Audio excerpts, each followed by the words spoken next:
Samahan na natin si Perez sa pagtatanim ng kamatis. Ang kamatis kwento ni Virgilia as alamari at buwite na natagamos. Suwana si Perez araw-araw na pagliliwali at paglilibot kahit wala magkain. Kaya naisip niya magpatulong ng pawis at gamitin ng lakas at kamisig. Napadaan siya sa bukid ni Hugong langgam at napahaga siya sa ganda ng tanim na halaman. Ang ganda naman tanim mo, bating na kay Hugo. Ano ba ang iyong sekreto? Wala akong sekreto, sabi ni Hugo, kundi sipag, tiyaga at konting batat na buto. Ganun lang, tanong ni Perez, at nakikip ko siya ng buto ng kamatis para masubukan naman niyang mag-alaman at bilang pagbabagong buhay. Linggo noon at kahit linggo, di nagbulakpo ng bagong hardinero. Linggo noon at kahit linggo, pagbumungkal at pagtatin mong inaasikaso. At sa gabing yun, di magkatulad si Perez sa pagbibilang ng tumutubong kamatis. Lunes, maaga pa'y pumanganin siya at mabilis tinalaw ang kamatisan niya, pero anong lungkot! Sa lupang malambot, wala na isa sumupling ng sungot. Halos maitos siyang nagsumbong kay Hugo.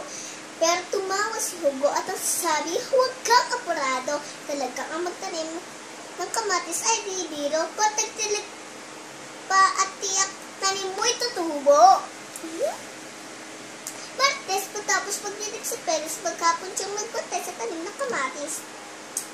At sa gabi, nagsindi pa siya ng maraming kanila para raw hindi matakot sa dilim ang mga pula. Miyerkules, matapos magbudbon ng pataba, inimbita ni Perez ang kabarkadang mga palaka.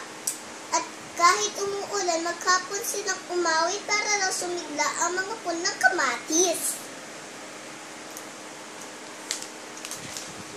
Huwebes, matapos pagbunot ng tumubong damong, nagdala si Perez ng maraming libro at maghapon siyang nagbasa ng kwento at tula para raw hindi malungkot ang mga pula. Biyernes, matapos pagdinig at pagdamos si Perez, magkapon ulit siyang tumula, sumayo at umawit. Naglagay pa siya ng kumot at pantabing para raw di mainitan ang kanyang tanim. Sabado, nakituwa ni Perez na makita niya tumutubong mga kamatis.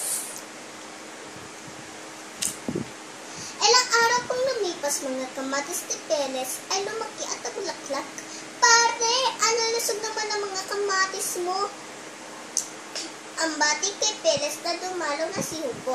Oo nga, sabi ni Perez. Nabalot ng kumot pero sakit at ubo naman ng aking inabot. So umpisa lang yan, pare, sabi ni Hugo.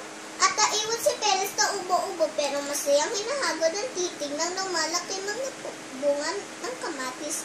Wakas na, mga bata. Subaybayan ulit natin si Perez sa bagong aklat. Bye-bye!